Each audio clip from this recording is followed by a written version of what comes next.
नमस्कार दोस्तों।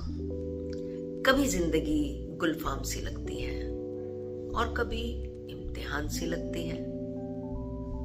जिंदगी के रास्तों पर चलते हुए पड़ जाते हैं पैरों में कभी कभी छाले। ऐसे में भैया कोई कैसे खुद को संभाले। रास्तों की मुश्किलें क्या कभी कम ना होंगी। ये परेशानियां, ये मुसीबतें क्या कभी बेदम ना होंगी। पर इसका रास्ता बाहर से नहीं है, इसका रास्ता आपके अंदर से होकर गुजरता है। इसकी पगडंडी आपके भीतर बनी हुई है। अजीब लग रहा है सुनने में? हाँ भाई, अजीब तो है। जब हमें पता चला था तो हमें भी बहुत अजीब लगा था।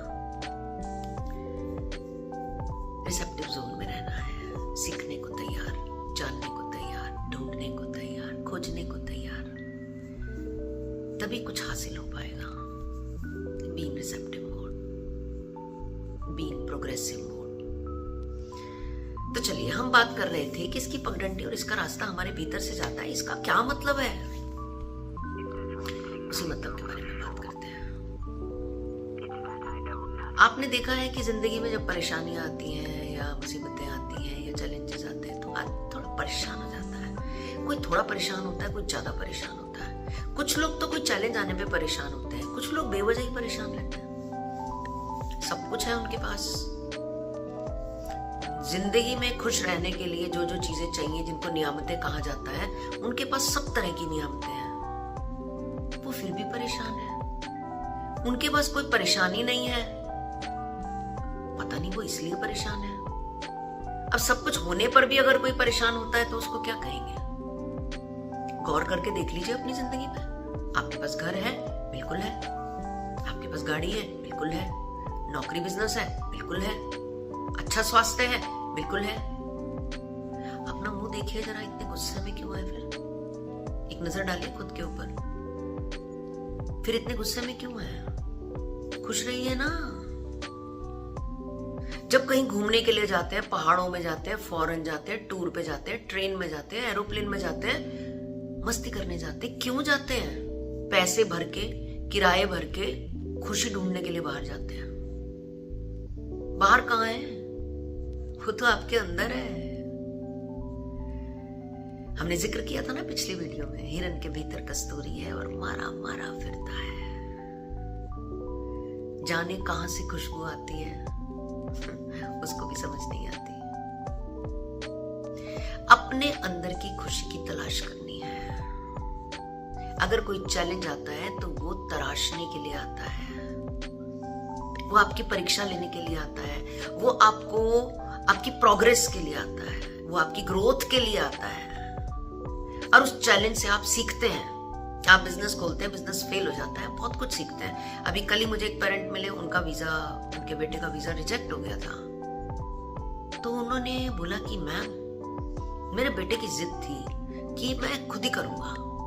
मैंने उन्हें समझाया किसी की गाइडेंस में करो। बोले नहीं, उसको जिद थी कि मैं करूंगा पापा। उसने करा, बाई चांस रिजेक्ट हो गया, कोई बात नहीं, तो पार्ट ऑफ लाइफ है, अगली बारी लग जाएगा। बट उन्होंने बोला मेरे बेटे ने बहुत कुछ सीखा मैम। शायद इस टाइम में उसको जो लर्निंग हुई ना, वो उसे वैसे ना हो पाती। बिल्कुल सही बात है। अब हम देखें तो यहां पर रिजेक्शन में हमने सीखा, यानी कि रिजेक्शन में भी एक लर्निंग है।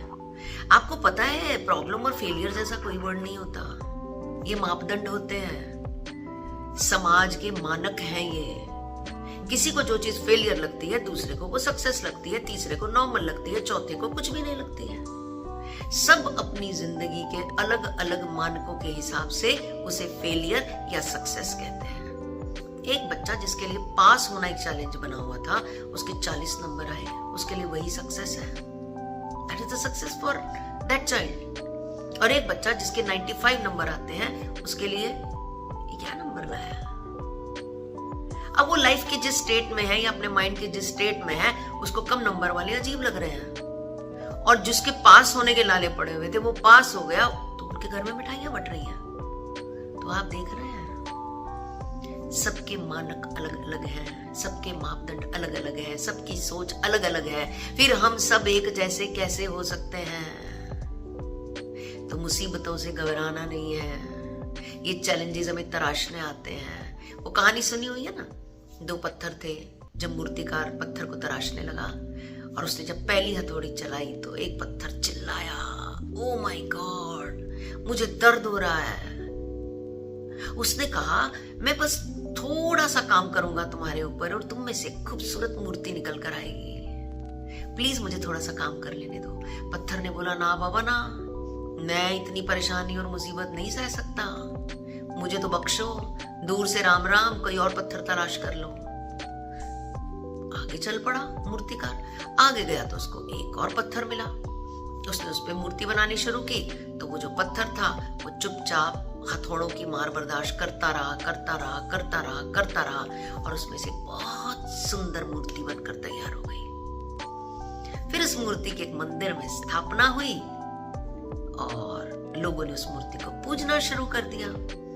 और जो पत्थर कहता था कि मुझे मेरे पे हथौड़ा मत मारो, वो पत्थर मंदिर में मूर्ति के ठीक सामने रखा गया, उसके ऊपर नारियल फोड़ा जाता था और प्रभु को चढ़ाया जाता था और उसका प्रसाद बांटा जाता था। जिसने अपने ऊपर मेहनत नहीं करने दी और जो मेहनत से घबराया वो क्या बना, और जिसने अपने ऊपर काम करने दिया उसकी सारी दुनिया ने पूजा की।